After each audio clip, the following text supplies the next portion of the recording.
On September 11, 2001, a series of coordinated terrorist attacks stormed the world when a group of 19 terrorists associated with the extremist group Al-Qaeda carried out devastating acts of violence in the United States. They hijacked 4 commercial airlines, crashing 2 into the iconic World Trade Center towers in New York City, causing their eventual collapse, and another into the Pentagon, the U.S. Department of Defense headquarters in Arlington, Virginia.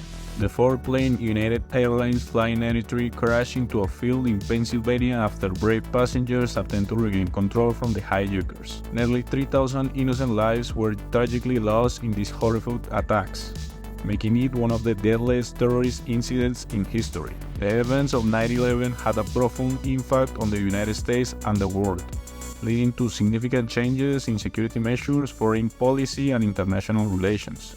Before 9/11, security measures in the airline industry were, at the very least, deficient. It was the first time the country encountered such a threat firsthand.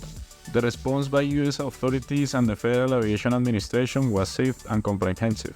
The FAA made the unprecedented decision to ground all civilian aircraft in the U.S. airspace, effectively shutting down the entire national airspace system. This was the first time such a decision was made in the history of American aviation. This decision was taken to prevent any further attacks using commercial aircraft. This decision alone will represent millions for one particular airline in the coming weeks. Landing all aircraft at once for an indefinite period of time is an extremely complex decision. Let me explain this. Airlines face daily disruptions because of unexpected circumstances such as adverse weather conditions, aircraft mechanical issues, and crew unavailability. These disruptions can lead to flight delays and even cancellations, which in turn can result in crews being unable to fulfill their original assigned flights. To understand what huge disruptions like landing all aircraft mean for an airline, we need to delve into the operation of the airlines. To illustrate this, let's consider a scenario involving Continental Airlines. Flight A100 departing from Chicago O'Hare International Airport is scheduled to connect Flight A200 at Dallas-Fort Worth International Airport, which in turn connects to Flight A300 at Los Angeles International Airport. Flight A100 experiences a significant delay due to a thunderstorm in Chicago. As you can see, it will impact not only passengers from Dallas but also those from LA. Now imagine that one of these flights is a connection for an international flight to Heathrow Airport in London. The operations get more complex with every connection you add. However, passengers are not the only problem here. Crew members are the second biggest expense after fuel for an airline.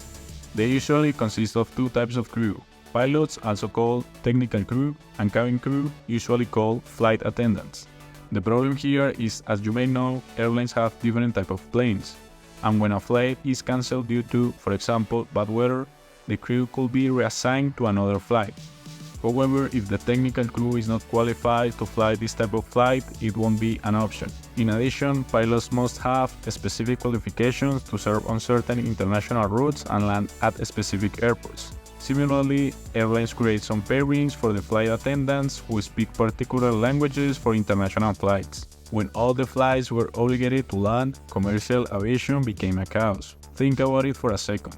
You have literally thousands of flights flying across America, and due to emergency, all your planes landed in different airports, some within the initial routes of these planes, but the majority in other cities or states. All your international and national connections were lost, and you have thousands of planes on the ground and tens of thousands of crew members waiting for instructions. To put you in context, American Airlines has almost 1,000 planes. So, imagine the chaos that these companies had after the FAA decided they could take off and return to normality.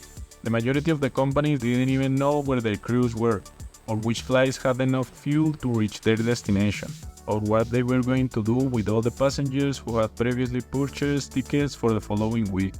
In conclusion, all the major airlines were in big trouble. The majority could not recover fully to their original itinerary for almost a month after the catastrophe, all except one. Continental Airlines was the only that could be fully operational within 24 hours after the 9/11 attacks. They not only reduced their losses but made millions by being the only travel option in many destinations for several weeks. So, how could Continental make millions during the crisis while other airlines could only return a few flights after having landed all at the same time? To understand this, we have to go back to the beginnings of the 90s. In March of 1993, a massive storm hit the east coast of the United States. The blizzard affected 26 states, killed 240 people, and caused $1 billion in damage. The catastrophe was so devastating that it spawned 11 tornadoes in Florida alone. The storm grounded aircraft up and down the eastern seaboard for days. Newark Airport, the central hub of Continental Airlines, was closed for almost 2 days. For Continental, all was a chaos. The employees located airplanes by brushing the snow of the plane's identification numbers. The managers called crew members, tried to find them. Some were sent to the same accommodation while others were dispersed among the city. It took literally days for Continental to figure it out where all of its crew were.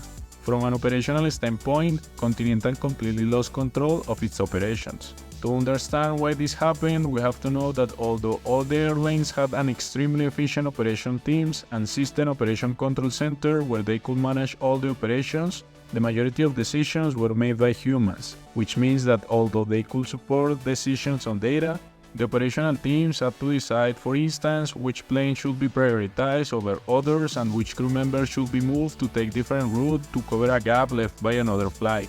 This is a decent solution when you have to deal with the small problems, but not with an entire closure of your main hubs for 2 days. It is important to understand that when this type of problems occurs, airlines have to deal with 2 main issues: the passengers and the crew.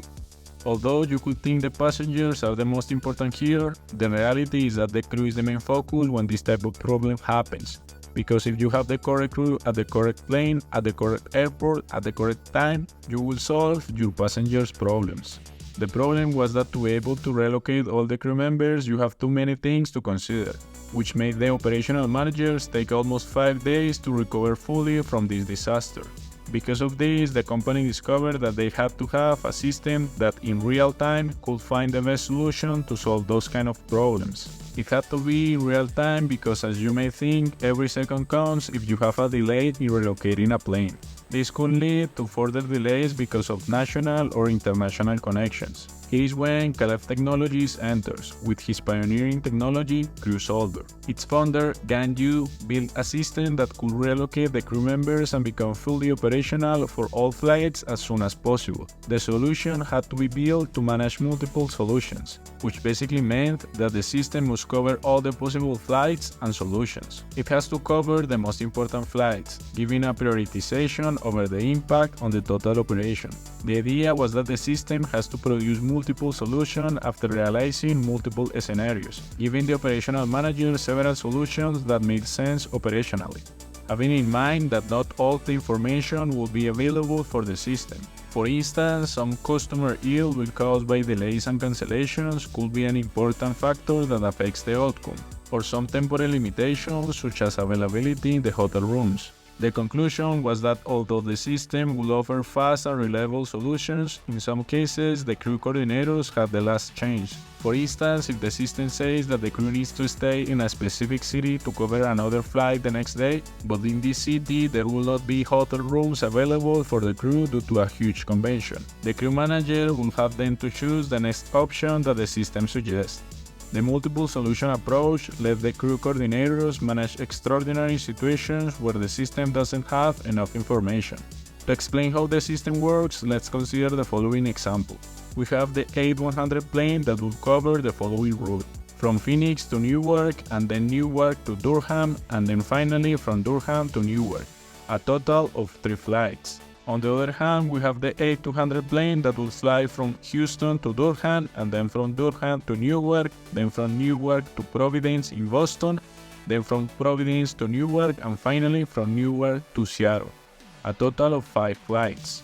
As you can see, we have 2 planes covering different itineraries. In the plane 8100, we covered the first flight from Phoenix to Newark, but the second from Newark to Durham was cancelled due to a bad weather in North Carolina. The flight 8200 flew from Houston to Durham, but as you know, the weather in North Carolina was bad, so the flight between Durham and Newark was cancelled, which means that we have for the plane 8100 the flight between Durham to Newark uncovered, And for the plane A200, the flights from Newark to Providence, Providence to Newark, and Newark to Seattle uncovered. The solution that Crew Solver provided was that the first plane, the A100, would just cover the first flight between Phoenix to Newark and then completes its operation. Then the plane A200 will cover the route that the plane A100 had from Durham to Newark, and then it will be available to cover the flight from Newark to Seattle. Finally, the system suggests that a reserve crew member should be assigned to cover the 2 remaining flights. So plane A300 will cover the routes from Newark to Providence and Providence to Newark. All this solution was generated in real time through graphical user interface for the operational manager. Before this system, a solution like this would take between 30 to 40 minutes, but with this system, it took seconds. The entire system was successfully installed at Continental before 1999. When 9/11 happened, Continental Airlines was the only airline that had this system, which allowed them to be fully operational within 24 hours while others took weeks to recover. In numbers, some experts estimate that the company could have earned between $40 to $100 million during this crisis due to its superior system.